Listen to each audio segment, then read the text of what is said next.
নমস্কার, আমার চ্যানেলে আপনাদের স্বাগত। আপনাদের সঙ্গে রয়েছি আমি ঋষিকেশ, আর আমার সঙ্গে আজকে রয়েছেন বিশিষ্ট আইনজীবী এবং সিপিআইএম নেতা বিকাশ রঞ্জন ভট্টাচার্য। বিকাশ দা, স্বাগত আপনাকে আমার এই অনুষ্ঠানে। নমস্কার। বিকাশ দা, গোটা দেশ এই মুহূর্তে উত্তাল হয়েছে নিট আর নেট নিয়ে। ছাত্রছাত্রীদের ভবিষ্যৎ কার্যত অনিশ্চিত পথে। ইউজিসি নেট বাতিল হয়ে গিয়েছে।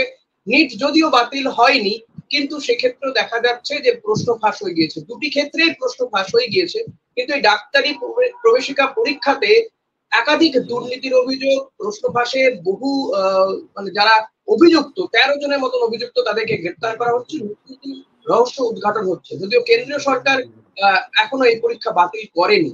আপনার কি বক্তব্য এক্ষেত্রে, কি মনে হয়? আমার বক্তব্য সেটা হচ্ছে, এই যে বিভিন্ন রাজ্যে, পশ্চিমবঙ্গ তার অন্যতম একটা উদাহরণ, যারা শিক্ষাকে বাজারে তুলে দিতে চায়, যাদের লক্ষ্যই হচ্ছে শিক্ষাটা হবে পণ্য, এবং নতুন যে এডুকেশন পলিসি মোদী সরকার নিয়েছেন তার একটাই লক্ষ্য, তা হচ্ছে শিক্ষাকে ব্যবসায়ীদের হাতে ছেড়ে দাও। ব্যবসায়ীরা পুঁজি ঢালবেন এবং তারা সেই পুঁজি থেকে মুনাফা করবেন। শিক্ষা স্বাস্থ্য সরকারের কোনো দায়িত্ব হবে না, এটাই হচ্ছে মোদী সরকারের পরিকল্পনা, এটাই হচ্ছে দক্ষিণপন্থী সরকারের পরিকল্পনা। তারই প্রতিফলন দেখছেন যে মোদী ক্ষমতায় আসার পর ধারাবাহিকভাবে প্রশ্নপত্র কিন্তু লিক হয়েছে। এবার এটা খুব প্রকাশ্যে এসে গিয়েছে, যেহেতু নিট পরীক্ষায় লক্ষ লক্ষ টাকা দিয়ে তারা সাফল্য অর্জন করেছেন। ঠিক যেমনটি আমাদের পশ্চিমবঙ্গে আমরা দেখেছি যে টাকা দিয়ে চাকরি বিক্রি হচ্ছে, মেরিটের কোনো যোগ্যতা নেই, এবং ধীরে ধীরে সরকার পোষিত শিক্ষা ব্যবস্থার ওপর মানুষের অনাস্থা তৈরি করো, যাতে প্রান্তিক স্তরের মানুষ লেখাপড়ার সুযোগ না পায়। এটাই হচ্ছে পরিকল্পিত রাজনৈতিক দর্শন, সে মোদী বলুন বা মমতা বলুন। তাই তাদের এখানে এইরকম ধারাবাহিক দুর্নীতি হয়। আমরা পশ্চিমবঙ্গে 2011 সালের পূর্বে কখনো প্রশ্নপত্র লিক, টাকা দিয়ে নিয়োগ এইসব দেখিনি, যেটা এখন আমরা দেখতে পাচ্ছি। গোটা দেশেও একই চিত্র 2014 পরবর্তী সময়ে। সুতরাং এটা আমি মনে করি একটা পরিকল্পিত রাজনৈতিক কর্মসূচি, যার মধ্য দিয়ে অধিকাংশ প্রান্তিক দেশবাসীকে শিক্ষার অঙ্গনের বাইরে রাখো। যার বাপের টাকা আছে সে টাকা যেভাবেই সে অর্জন করে থাকুক, তার ছেলে মেয়ে লেখাপড়া শিখবে, যার টাকা নেই শিখবে না। এটাই হচ্ছে এদের রাজনৈতিক কর্মসূচি, তারই প্রতিফলন দেখতে পাচ্ছেন। বিকাশ দা, এই অভিযোগ তো আপনাদের বিরুদ্ধে ওঠে। হ্যাঁ, আপনাদের সময় হয়তো এইভাবে টাকা নিয়ে যে চাকরি দেওয়া হয়েছে এমন অভিযোগ সরাসরি এখনো পাওয়া যায় না, কিন্তু চিরকুটে চাকরি হয়েছে এই অভিযোগ করতে আমরা নির্বাচনী জনসভাতেও এই সমস্ত অবাস্তব কথা যে কেউ বললে সেটা আপনারা প্রচার মাধ্যমে নিয়ে আসবেন না। চিরকুট দিয়ে নিয়োগ হয়েছে, আমি তো 2011 সালের পর থেকে ওপেন চ্যালেঞ্জ করেছি যে আপনারা 2-4টে দৃষ্টান্ত দিন যে অযোগ্য লোক চাকরি পেয়েছে চিরকুটের মারফত। সেই দৃষ্টান্ত না দিয়ে শুধু চিরকুটের মারফত চাকরি পেয়েছে বলে নিজেদের অপকর্মকে ঢাকবার যে একটা প্রয়াস, সেই প্রয়াসে আমার বিশ্বাস কোনো সুস্থ চিন্তার মিডিয়া শরিক হবে না। সুতরাং ওরা এই কথা বললো, এই কথা বলে আপনারা মানুষকে বিভ্রান্ত করবেন না। শিক্ষা ব্যবস্থাকে একেবারে চূড়ান্ত বিপর্যয়কর পরিস্থিতির মধ্যে নিয়ে গিয়েছে। এখন সেখান থেকে বাঁচবার জন্য যে বাম আমলেও চিরকুট দিয়ে হয়েছিল, আরে দেখাও 4টে চিরকুট কোথায় হয়েছে, 14 বছর তো হয়ে গেল। সুতরাং এগুলো আমরা যারা ধরুন মেইন স্ট্রিম মিডিয়া, যারা দুর্নীতির টাকার ওপর টিকে আছে, তারা বলতে পারে, কিন্তু আপনারা তো স্বাধীন পোর্টাল, আপনারা এসব কথা কেন বলবেন? তাহলে কি মনে হয় যে কেন এই ধরনের মন্তব্য, বা এই বিষয়টাকে কি তাহলে কোথাও কি একটা ব্যালেন্স করার চেষ্টা, নিজেদের মানুষকে গুলিয়ে দেওয়ার চেষ্টা হয় না? ছেলেবেলায় পাড়ায় যখন কোনো পকেটমার ধরা পড়ে তখন সে বলে আমি তো একা পকেটমার করিনি, ও পকেটমারি করেছে। এখন তৃণমূল কংগ্রেস তার দুর্নীতির বহরটা প্রকাশ্যে এসে গিয়েছে। তার অন্যতম বিশ্বস্ত শরিক মোদী এবং অমিত শাহর নেতৃত্বে গোটা দেশে দুর্নীতিটা খুব প্রকাশ্যে এসে গিয়েছে। পরীক্ষার ক্ষেত্রে দুর্নীতি, আমি যেটা বলি পরিকল্পিত রাজনৈতিক কর্মসূচি। এখন সেখান থেকে দৃষ্টি ঘোরাবার জন্য আপ্রাণ চেষ্টা, আপ্রাণ চিৎকার যে অমুক আমলেও হয়েছিল। অমুক আমলে যদি হয়ে থাকে এতদিন তোমরা ঘুমিয়েছিলে, কেন সেটা বার করনি? এবং যদি হয়েও থাকে, আমি ধরে নিই তর্কের খাতিরে, সেটা কি তোমার পক্ষে যুক্তি নাকি তোমার অপরাধ অন্যায় দুর্নীতি করবার জন্যে? সুতরাং এইসব ছেদ যুক্তি যারা দেয় তাদের আদৌ আপনারা গ্রহণ করবেন না। জাস্টিফাই কখনো আরেকটা দুর্নীতি হতে পারে না, জাস্টিফিকেশন কখনো সেটা হতে পারে না, সেটাই বক্তব্য। একদমই। বিকজ আপনার কি মনে হয় এই যে মেডিকেল যে নিট পরীক্ষা, প্রি মেডিকেল যে পরীক্ষা, সেটাও কি বাতিল হওয়া উচিত? এই নিট পরীক্ষাও কি বাতিল হওয়া উচিত? আমার পরিষ্কার বক্তব্য, যেখানেই দেখা যাবে এই দুর্নীতির পরিমাণটা ব্যাপক, একটা দুটো বা পাঁচটা ছটা ছেলের ক্ষেত্রে হয়েছে সেটা হলে ভিন্ন কথা, কিন্তু যেখানে ব্যাপক দুর্নীতি, পরিকল্পিত দুর্নীতি, সেখানে সবটাই বাতিল হওয়া উচিত। তার কারণ এতে দুটো দলই শিক্ষা পাবেন। যারা দুর্নীতিমূলক প্রক্রিয়ার মধ্য দিয়ে ভর্তি হতে চান বা নিয়োগ পেতে চান তারাও একটা শিক্ষা পাবেন, এবং যারা দুর্নীতি করে টাকা উপার্জন করতে চান তারাও একটা শিক্ষা পাবেন যে বাতিল হবে, এবং বাতিল হলে তার প্রতিক্রিয়া কী হয় সেটা তাদের নিজেদের সেটা উপলব্ধি করতে হবে এবং তার আঘাতটাও সইতে হবে। সেই জন্য আমার স্পষ্ট বক্তব্য, দুর্নীতি ধরা পড়লে পুরোটাই বাতিল করো। তাতে নিঃসন্দেহে কিছু সৎ ছাত্রছাত্রী হয়তো ক্ষতিগ্রস্ত হবেন, কিন্তু ওই বলা হয় না কাঁকড়া চাল, এভাবে বাঁচা যায় না। এখন শিক্ষামন্ত্রী ধর্মেন্দ্র প্রধান বলছেন যে এই যে দুর্নীতি হয়েছে বা প্রশ্ন ফাঁস হয়েছে, সেটা খুব বেশি পরীক্ষার্থীর ওপর প্রভাব পড়েনি, কিছু সংখ্যক হয়তো প্রভাব পড়েছে। কিন্তু তাই কি 24 লক্ষ পরীক্ষার্থী, কে প্রভাবিত কে প্রভাবিত নয়, এটা সেইটাই তো বলছি। এই যে মন্ত্রী একথা বললেন, তার মানে কি মন্ত্রী জানেন, মন্ত্রীর কাছে তথ্য আছে যে কারা কারা দুর্নীতিমূলক প্রক্রিয়ার মধ্য দিয়ে উপকৃত হয়েছেন, কারা হননি? তা না হলে এইরকম একটা অর্বাচীন কথা একটা দেশের মন্ত্রী বলতে পারেন? খুব বেশি ছাত্র ক্ষতিগ্রস্ত হয়নি, গোটা ব্যবস্থাটাই ক্ষতিগ্রস্ত হয়েছে। বহু সাধারণ ছেলে মেয়ে, গরিব ঘরের ছেলে মেয়ে যারা কষ্ট করে লেখাপড়া শিখেছে, তারা এই দুর্নীতির ফলে বঞ্চিত হয়েছে। তাদের পক্ষে নতুন করে প্রস্তুতি নিয়ে আবার পরীক্ষা আসা কত কষ্টসাধ্য ব্যাপার, এটা ধর্মেন্দ্র প্রধানের মতো লোকেরা বুঝবেন না। তাদের তো দায়িত্ব তারা পেয়েছেন প্রজাতান্ত্রিক ব্যবস্থাকে দৃঢ় করার জন্য, আর তারা করছেন প্রজাতান্ত্রিক ব্যবস্থাকে বাজারে ছেড়ে দেওয়ার জন্য। ঠিক আছে, একটা বিষয় আসবো নিঃসন্দেহে, যে নতুন সরকার গঠন হয়ে গিয়েছে এবং হয়তো অধিবেশন তো শুরুই হবে আর কিছুদিন পরে। আহ, ইন্ডিয়া জোট, যেই জোটের শরিক আপনারাও, গত লোকসভাতে যে দেখা গেছিল বিরোধীদেরকে, সেভাবে বিরোধী আসন অনেকটা দুর্বল ছিল, কারণ বিরোধী দলনেতাই ছিলেন না, কোনো দল সেই তকমা পায়নি। এবার বিরোধীরা অনেক বেশি শক্তিশালী। এবার কি মনে হয় লোকসভায় অধিবেশন চালানো এবং কথায় কথায় বিল পাশ করিয়ে দেওয়া, বিরোধী সাংসদদেরকে বহিষ্কার করে দেওয়া, সেটা কি এতটা সহজ হবে নরেন্দ্র মোদী সরকারের, নাকি আপনারা আরো বেশি করে যোগদান লড়াই দেবেন? দেখুন, আমি বিশ্বাস করি পার্লামেন্টের ভেতরে লড়াইয়ের থেকে অনেক বেশি গুরুত্বপূর্ণ পার্লামেন্টের বাইরে রাস্তার লড়াই।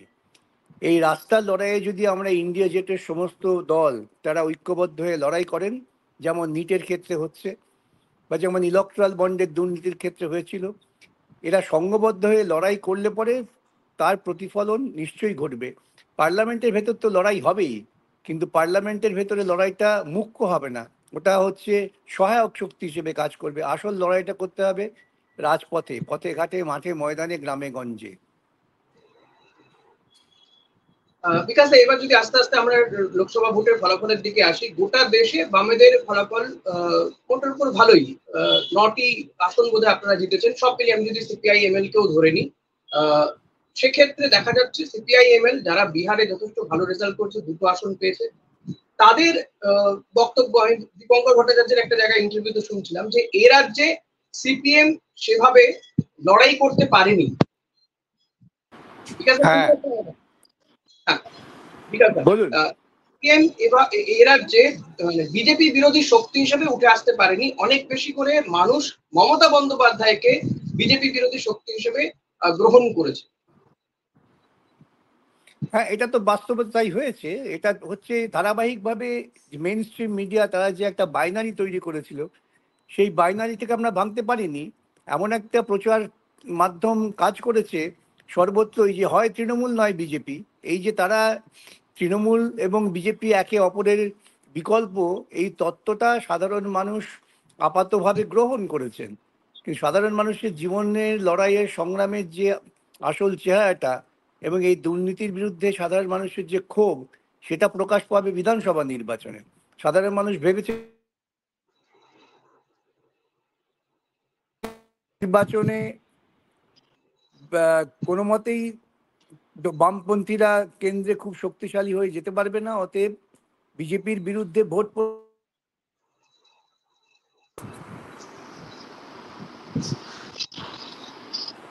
শুনতে পাচ্ছি, বলুন।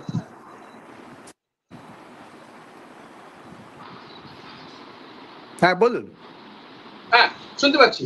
ফলে তো সেই জায়গাতে আপনার মনে হয় যে এখানে বাইনারিটা তৈরি হয়ে গেছিল, হয় তৃণমূল নয় বিজেপি, সেটাই কি, নাকি বাম কংগ্রেসের জোট, সেই জোটটাকে মানুষ খুব ভালোভাবে নেয়নি? বাম কংগ্রেসের জোটকে আমি অনেক না, নাম বলতে পারবো না, তারা বলেছেন যে সিপিএম কে আর যাই করি, হয়তো লড়াই একসঙ্গে করছি, মাঠে ময়দানে আমরা রয়েছি, কিন্তু সিপিএম এর কাউকে ভোট দিতে পারবো না। এটা আপনি যদি সে বলেন দেখুন, কে এটা আমি আবারও বলি এটা হচ্ছে একদল মানুষের তৈরি করা ধারণা। মাঠে ময়দানে যারা লড়াই করছে একসাথে, তারা ঠিক ভোট দেবে। কেন, লক্ষ্যটা যদি হয় যে দেশের স্বৈরাচারিক ব্যবস্থার বিরুদ্ধে সকলকে ঐক্যবদ্ধ হতে হবে, দুর্নীতির বিরুদ্ধে ঐক্যবদ্ধ হতে হবে, সেক্ষেত্রে গোটা দেশে এই লড়াইয়ের মূল চালিকা শক্তি সিপিআইএম। তাদের পার্লামেন্টের শক্তি কম হতে পারে, কিন্তু মাঠে ময়দানে তাদের শক্তি যথেষ্ট গ্রহণযোগ্য শক্তি। আজকে গোটা দেশে কৃষকেরা লড়াই করছেন, ছাত্ররা লড়াই করছেন, শ্রমিকেরা লড়াই করছেন, সর্বত্র সিপিআইএম এর উপস্থিতি, মানে বামপন্থীদের উপস্থিতি, শুধু সিপিআইএম বলবো না। এবং কংগ্রেসের মধ্যে যারা প্রকৃতপক্ষে ধর্মনিরপেক্ষ, কংগ্রেসের মধ্যে দক্ষিণপন্থী আরএসএস পন্থী লোক প্রচুর ছিলেন, আজও আছেন। এবং তারা দেখবেন মাঝে মাঝে ওই কংগ্রেসের যে মূলধারার নেতৃত্ব উঠে আসছে, রাহুল গান্ধীর বিরুদ্ধে তারা কথা বলেন। দেখবেন যে কংগ্রেসের মধ্যে যে মুখপত্র ছিল আজকে, কালকে হঠাৎ সে বিজেপি হয়ে গেল। অর্থাৎ আরএসএস এর বর্ণচোরা মানুষ কংগ্রেসের মধ্যেও আছে। কিন্তু আমাদের এই লড়াইয়ের কাজ হচ্ছে কংগ্রেসের মধ্যে যে ব্যাপক ধর্মনিরপেক্ষ শক্তি আছে, তাদের জড়ো করে এক জায়গায় দাঁড়িয়ে দেশের ধর্মনিরপেক্ষ রাজনৈতিক শক্তি, বহুত্ববাদ এবং সংবিধানের মূল মর্মবস্তুকে কার্যকর করা, এটাই হচ্ছে আমাদের লক্ষ্য। কিন্তু সেই লক্ষ্যে এরা যে, দেখুন, সংসদীয় রাজনীতিতে নাম্বার তো একটা ফ্যাক্টর, কিন্তু সেক্ষেত্রে কোথাও গিয়ে বাম কংগ্রেসের জোটকে এ রাজ্যের মানুষ কি ভালোভাবে নিচ্ছে না? সেটা কি কোথাও গিয়ে ভুল হচ্ছে বলে মনে হয় আপনার? আমি তো আদৌ মনে করি না কোনো ভুল হয়েছে। আমার বক্তব্য যে আরো সংঘবদ্ধ হয়ে নিবিড়ভাবে লড়াইটা করতে হবে। আর পার্লামেন্টের সংখ্যাটাই একমাত্র নির্ণায়ক নয়, আমি আবারও বলছি। নির্ণায়ক হচ্ছে ময়দানের লড়াই। আপনারা দেখেছেন কৃষকেরা একটানা 1 বছর লড়াই করেছেন। মোদি বাধ্য হয়েছেন তার ওই তথাকথিত কৃষি বন্ধু আইনকে প্রত্যাহার করতে। পার্লামেন্টে তো ওদের অনেক শক্তি ছিল, তাহলে সে আইন প্রত্যাহার করতে হলো কেন? প্রত্যাহার করতে তারা বাধ্য হলেন যেহেতু ময়দানে লড়াই হচ্ছে। তারা শ্রম কোড আজও চালু করতে পারেননি, কেন? শ্রমিকেরা বিরোধিতা করছেন, পার্লামেন্টে তো নেই। সুতরাং সংখ্যা দিয়ে বিচার হয়, এই ধারণাটা আংশিকভাবে সত্য, সর্বাঙ্গে সত্য নয়। বৃহদাংশে সত্য হচ্ছে মাঠে ময়দানে লড়াইটা কত করতে পারছি, তার উপরেই নির্ভর করবে দেশের অর্থনীতি, দেশের পরিকল্পনা কোন পথে যাবে। ঠিক আছে, আইএসএফ যদি জোটে আসতো তাহলে কি ফল অনেক ভালো হতে পারতো আইএসএফ? কারণ আমি শুনেছি আইএসএফ এর কয়েকজন নেতা তারা বলছিলেন, এবং বিশেষ করে কয়েকটি জায়গার ক্ষেত্রে, যেমন অনেকে বলছিলেন যদি বিকাশ রঞ্জন ভট্টাচার্য দাঁড়ায় উমুক আসনে তাহলে তারা তাকে সমর্থন করবেন, বিকাশ দাকে সমর্থন করবেন আইএসএফ নেতারা। কিন্তু না, সামগ্রিকভাবে সেটা তারা ধরুন ব্যক্তিগত, সব রাজনীতিতেই কিছু কিছু ব্যক্তির ওপর কিছু কিছু মানুষের হয়তো পছন্দ থাকে, ভালোবাসা থাকে। আমি তো ভারতবর্ষের বুকে এই প্রথম বোধহয় কংগ্রেস এবং বামেদের যৌথ নমিনি হিসেবে রাজ্যসভায় আছি। অনুরূপভাবে আইএসএফও বলেছে আমি প্রার্থী হলে তারা সমর্থন করবেন। এটা তো একটা ইতিবাচক দিক। কিন্তু আমরা চেয়েছিলাম অন্ততপক্ষে যে এবার জোটটা আরো বৃহত্তর হোক, তার মধ্যে আইএসএফ থাকুন, কারণ আইএসএফকে আমরা মনে করি ধর্মনিরপেক্ষ শক্তি। কিন্তু যে কোনো কারণেই হোক তাদের রাজনৈতিক বিশ্লেষণে বা মূল্যায়নে তারা আমাদের সঙ্গে থাকেননি। এর ফলে উপকৃত হয়েছে তৃণমূল আর বিজেপি। শুধু আগামী দিনে যদি লড়াইয়ে থাকতে হয়, ধর্মনিরপেক্ষতাকে যদি বজায় রাখতে হয়, তাহলে আইএসএফ সহ বিভিন্ন স্তরের মানুষকেই, যারা ভারতবর্ষের সংবিধানকে রক্ষা করতে চান, তাদের আমাদের সঙ্গেই জড়ো হতে হবে এবং আমাদেরও উদারভাবে তাদের নিয়ে ঐক্যবদ্ধ লড়াই করতে হবে। এবারও দেখা যাচ্ছে যে অনেক জায়গাতে বিশেষ করে আপনাদের শরিকদের সঙ্গে এই কংগ্রেসের একটা দ্বন্দ্ব, বিশেষ করে ফরওয়ার্ড ব্লকের সঙ্গে। একই আসনে আমি যদি বলি কোচবিহারে কংগ্রেসও প্রার্থী দিয়েছে, ফরওয়ার্ড ব্লকও প্রার্থী দিয়ে দিয়েছে। আবার এই উপনির্বাচন, 4টি কেন্দ্রে যে উপনির্বাচন রয়েছে সেখানেও এই একটা সমস্যা রয়েছে। এটাকে সমস্যা কি তো করে? থাকবেই। দেখুন, বিভিন্ন দল তাদের বিভিন্ন মতামত, বিভিন্নভাবে তারা নিজেদের শক্তি বিকাশের চেষ্টা করবেন। সংঘর্ষ তো হবেই। ভাইয়েরা একসঙ্গে থাকলে কি সংঘর্ষ হয় না? সুতরাং সেটা বড় কথা নয়, মূল কথাটা হচ্ছে যে সর্বোপরি এই আন্দোলনের পথে তারা থাকছেন কি থাকছেন না, ওইটাই হচ্ছে নির্ণায়ক শক্তি। আমি আমি তাই যদি আপনি বিশ্বাস করি মাঠে ময়দানে যদি লড়াই হয়, যে সমস্ত শত্রুরা ইস্যুগুলো উঠে আসছে, তাতে কি শত্রুরা সুবিধে পেয়ে যাচ্ছে না? যেমন বললেন যে না আইএসএফ সে তো আপনাদের হবেই, সে তো খানিকটা সুবিধে পায়, এ তো ঘটনা, বাস্তবটাকে তো অস্বীকার করে লাভ নেই, খানিকটা সুবিধে তো পাই তারা। বিকজ এই আরেকটা বিষয় যেটা জানতে চাওয়ার, এই লোকসভা নির্বাচনে আপনাদের ইমিডিয়েট শত্রু কে? অর্থাৎ লোকসভা নির্বাচন দেশের সরকার গঠনের নির্বাচন, এ রাজ্যে তৃণমূল কংগ্রেসের ক্ষমতা আছে, কিন্তু আপনারা কোথাও গিয়ে কি গুলিয়ে ফেলেছিলেন যে ইমিডিয়েট এনিমি বা আপনাদের একদম প্রাথমিকভাবে শত্রু কে? সিপিআই, তৃণমূল কংগ্রেস নাকি ভারতীয় জনতা পার্টি? এই বাছাই করতে গিয়ে কি কোথাও একটা ভুল হয়েছে? মানে কোনো এটা বাছাইয়ের কোনো প্রয়োজন ছিল না। তৃণমূল কংগ্রেস এবং বিজেপি তারা ভাই ভাই। দেখছেন না বিজেপির ডায়মন্ড হারবারের প্রার্থী কি বলেছেন, যে তার উপর নির্দেশ ছিল ওই তৃণমূলের প্রার্থীর বিরুদ্ধে যাতে প্রচার না করা হয়। সুতরাং এইটা এখনো বহু মানুষ বুঝতে পারছেন না, কিন্তু আমার কাছে বোঝার ক্ষেত্রে কোনো রকম সমস্যা নেই। বিজেপির শিখণ্ডী হচ্ছে তৃণমূল, পশ্চিমবঙ্গে বিজেপিকে টিকিয়ে রেখেছে তৃণমূল।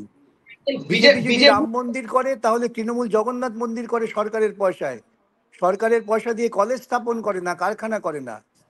এটা মূল জায়গা বুঝতে হবে, এটাই হচ্ছে আরএসএস এর তত্ত্ব। তৃণমূল যেভাবে শিক্ষা ব্যবস্থাকে ধ্বংস করছে, ঠিক আরএসএস এর পরিকল্পনায় যেমন কেন্দ্রে হচ্ছে।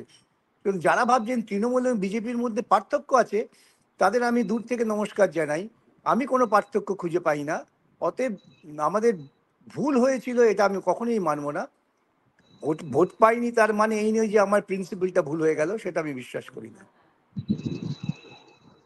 বিকাশ দা, আমি শুনলাম একটা জায়গাতে যে আপনি এই আপনার দলের যারা একেবারে তরুণ তুর্কি, এই মীনাক্ষী বলুন বা ইপসিতা বা এদেরকে আপনি একটা আক্রমণ করেছেন যে এভাবে কেউ হয়তো কাউকে অগ্নিকন্যা ভাবছে বা পরিত্রাতা ভাবছে, আপনাদের দলের এই মুহূর্তে মুখ ভাবছে, এটাকে আপনি ঠিক ভালোভাবে মেনে নিতে পারছেন না। অনেকেই বলছেন এইসব যে গল্প এসব গল্প কে বলছে আপনাদের? আমি যেটা বলেছি, এই যে বিভিন্ন রকম বিশেষণ দিয়ে দেয়া হয় বিশেষ বিশেষ কোনো কর্মী সম্পর্কে, সেটা ঠিক নয়। সামগ্রিক লড়াইটা সবাই মিলে হচ্ছে, এবং যিনি নেতা তিনি সবাইকে সঙ্গে নিয়ে চলতে পারছেন বলেই তিনি নেতা। এই প্রচার মাধ্যমে কিয়দ অংশ তারা বিশেষ বিশেষ বিশেষণ চাপিয়ে দিয়ে তাদের খানিকটা বিভ্রান্ত করার চেষ্টা করছেন। আমি সেই সচেতন বার্তাই দিয়েছি। আমাদের যুব ফেডারেশন, ছাত্র ফেডারেশনের সামগ্রিকভাবে তারা লড়াই করছে। কোনো একজনকে তুলে নিয়ে একদল খুব প্রচার করার চেষ্টা করেন, সেটা কিন্তু সাংগঠনিকভাবে অসুবিধে তৈরি হয়।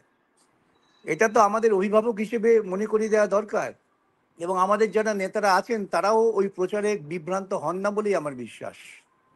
কিন্তু অনেকেই তো এটা প্রচার করছে, মানে আমি সোশ্যাল মিডিয়ায় দেখছিলাম যে যারা এই প্রচার তরুণ করছেন তারা হয়তো ভালোবাসেন। তারাই করেছে, আসলে আপনি কেন লড়াই করলেন না? বলছি যারা প্রচার করছেন তারা হয়তো কাউকে ভালোবেসে তার কথা বলছেন, সে প্রচার যারা করছেন করুন, কিন্তু আমার কর্মীরা তাতে খুব বিভ্রান্ত হবেন না, এটা আমি সেই বার্তাটাই দেওয়ার চেষ্টা করেছি। বিকজ দা, এই জুন মাস পেরোলেই জুলাই, জুলাই মাসে এ রাজ্যের যে 26,000 ছেলেমেয়ে, অর্থাৎ যারা চাকরি প্রার্থী যাদের চাকরি বাতিল হয়ে গিয়েছিল হাইকোর্টের নির্দেশে, সুপ্রিম কোর্টের নির্দেশে সেখানে স্টে আছে, স্থগিতাদেশ রয়েছে, আবার জুলাই মাসে সেই মামলার শুনানি হবে। আপনার কি মনে হয় যে যেদিকে যাচ্ছে, কারণ এই নিট নেট নিয়ে বা একাধিক পরীক্ষা বাতিল হয়ে যাওয়া, আবার এই মেডিকেল এন্ট্রান্সের পরীক্ষা, যদিও দুর্নীতির বিষয়টা পরিষ্কার সামনে আসছে যে কোশ্চেন পেপার লিক হয়ে গিয়েছিল, তা সত্ত্বেও সেটা এখনো পর্যন্ত বাতিল হচ্ছে না, সব মিলিয়ে এইগুলোকে মাথায় রেখে আপনার কি মনে হয় যে কি হতে চলেছে এই 26,000 ছেলে মেয়ের ভবিষ্যৎ? দেখুন, আমার পরিষ্কার বক্তব্য, শিক্ষা ব্যবস্থাকে সম্পূর্ণ দুর্নীতিমুক্ত করতে হবে। শিক্ষা ব্যবস্থা সামগ্রিকভাবে সরকারকে দায়িত্ব নিতে হবে। শিক্ষায় ব্যক্তি পুঁজির অনুপ্রবেশের কোনো প্রয়োজন ভারতবর্ষে এখনো আসেনি। অতএব শিক্ষাটাকে বাঁচিয়ে রাখো, শিক্ষা বাঁচিয়ে রাখলে পরে সমাজের বিকাশ হবে এবং মানুষ কর্মক্ষম হবে, মানুষ নিজের প্রতি তার একটা ক্ষমতায়নের ফলে আত্মবিশ্বাস জন্মাবে। কিন্তু শিক্ষাটাকে সকলের কাছে পৌঁছে দিতে হবে, যে কাজটা বামফ্রন্ট সরকার করেছিল পয়সা শিক্ষা চালু করে। সুতরাং সেই ব্যাপারটাকেই আমাদের এগিয়ে নিয়ে যেতে হবে দেশব্যাপী। মানুষকে যদি আমি শিক্ষিত করতে পারি তাহলে অনেক সমস্যা কমে যাবে। ঠিক, একদমই ঠিক। বিকজ 2026 হয়তো অনেকটা দূরে আছে, কিন্তু এ রাজ্যের শাসক দল তারা প্রস্তুতি শুরু করে দিয়েছে। আপনারাও কি প্রস্তুতি শুরু করছেন? আবারও কি আমরা বাম আমাদের তো কংগ্রেস? আমাদের তো লড়াই চলছে মাঠে ময়দানে। যখনই আপনি দেখবেন মাঠে ময়দানে লড়াই করছে কারা, দেখবেন বামপন্থী ছেলে মেয়েরা। আমাদের লড়াই ধারাবাহিকভাবে চলছে, তাতে আমরা পার্লামেন্টে বা অ্যাসেম্বলিতে 2-4টে সিট পেলাম কি পেলাম না এটাই খুব আমাদের কাছে নির্ণায়ক ব্যাপার নয়, অন্ততপক্ষে আমার কাছে তো নয়। কিন্তু সেটাও তো একটা একটা বিষয়, কারণ বিধানসভাতে আপনাদের বিধায়ক থাকলেন কি থাকলেন না এটা একটা ফ্যাক্টর তো, বা সংসদে আপনাদের কোনো প্রতিনিধি থাকবেন কি থাকবেন না সেটাও তো একটা ব্যাপার। মানে আপনারা আপনাদের যে নীতি, যে বক্তব্যটা আপনি বলতে চাইছেন সেটা তো সংসদ বা বিধানসভার ভেতরে বাইরেও বলতে হবে। মানে ভেতরে তো বলতে হবে, বাইরে বলছেন আপনারা ঠিক। সংসদে থাকলে পরে ভালো সুবিধে, বিধানসভায় থাকলে ভালো সুবিধে, সহায়ক শক্তি হিসেবে কাজ করে। কিন্তু শুধু বিধানসভা সংসদে সংখ্যাগরিষ্ঠতা বাড়িয়ে যদি আমি মাঠে ময়দানে লড়াই না করি কোনো কাজ হবে না। চালিকা শক্তি হবে মাঠে ময়দানের লড়াই, সেই লড়াইয়ের প্রতিফলনটা ঘটবে সংসদে বা বিধানসভায়। সেটাই হওয়া উচিত পদ্ধতি, এবং সেটাই আমি আশা করি আগামী দিনেও তাই হবে। এই পরের পর হারের পরেও কি মনে হয় যে এই যারা কর্মীরা রয়েছেন, যারা সত্যি সিপিএমটা করতে চাইছেন বা নতুন অনেক ছেলে মেয়ে উঠে আসছে, তাদেরকে মানে ধরে রাখতে পারবে সিপিএম বা বামপন্থীরা? দেখছেন তো, নির্বাচন তো হয়ে গেল, প্যান্ডেমিকের পর তখন তো আমরা নির্বাচনের শূন্য। প্যান্ডেমিক যখন শুরু হলো তখন মানুষের সেবায় তাদের পাশে প্রাণপণ করে কারা ছিলেন? সেই বামপন্থীরা। কোনো দিদি কোনো দাদার কর্মী ছিলেন না, এক বামপন্থীরাই ছিলেন। সেই সময়ে দুর্যোগে মানুষকে ন্যূনতম খাদ্য সরবরাহ করবার জন্য যে বামপন্থী ক্যান্টিনগুলো তৈরি হয়েছিল, শ্রমজীবী ক্যান্টিন, তা আজও চলছে। ওই দিদির ক্যান্টিন বা বেশি দিন থাকেনি।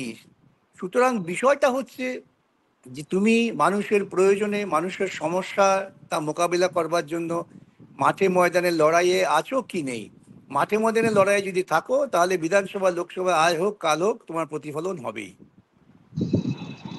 ঠিক আছে, আমি অনুষ্ঠান একদম শেষের জায়গায় চলে এসেছি। আমি আপনার কাছ থেকে জানতে চাইবো যে এই যে বিজেপি এবং তাদের শরিকদের নিয়ে যে সরকার, এনডিএ সরকার কি বেশি দিন টিকবে বলে মনে হয়, নাকি মমতা বন্দ্যোপাধ্যায় বলছেন, রাহুল গান্ধীরা বলছেন যে এই সরকার বেশি দিন টিকবে না, কারণ জোট সরকার চালানোর অভিজ্ঞতাই নেই নরেন্দ্র মোদী? আমার নিজের ধারণা নরেন্দ্র মোদী একজন স্বৈরতান্ত্রিক মানুষ। বিগত নির্বাচনী প্রচারে তিনি যে নিম্ন রুচির মানসিকতার প্রতিফলন ঘটিয়েছেন, তার পক্ষে সকলকে সঙ্গে নিয়ে চলাটা একটা অসম্ভব ব্যাপার। তার আত্মম্ভরিতা খানিকটা আঘাত পেয়েছে, কিন্তু আত্মম্ভরিতা তার যায়নি। এখনো তার হয়ে ভক্তরা যেভাবে চিৎকার করছেন অবৈজ্ঞানিক অযৌক্তিকভাবে, তাতে মনে হচ্ছে যে বেশি দিন এই দেশের হাল টানার ক্ষমতা ওদের নেই। আপনারও মনে হয় এই সরকার বেশি দিন টিকবে না? টেকা উচিত না। সেক্ষেত্রে কি আমরা সংসদে বা এই মন্ত্রিসভাতে আগামী দিনে বামপন্থী এবং তৃণমূলপন্থী সাংসদদের দেখতে পারবো? আমি না স্পেকুলেশনে বিশ্বাস করি না, জানেন। রাজনীতিটা স্পেকুলেশনে হয় না। আমি জ্যোতিষে বিশ্বাস করি না, স্পেকুলেশনে বিশ্বাস করি না। আমি ঘটনা দাঁড়িয়ে ঘটনার উপর বিশ্লেষণ করতে ভালোবাসি, এইটুকু বললাম। বেশ, বিকাশ দা, অনেক ধন্যবাদ আপনাকে। অনেক ব্যস্ততার মধ্যে আপনি সময় দিয়েছেন আমাকে, অনেক অনেক ধন্যবাদ আপনাকে। আশা করবো আগামী দিনেও আপনি থাকবেন। নিশ্চয়ই, ভালো থাকবেন।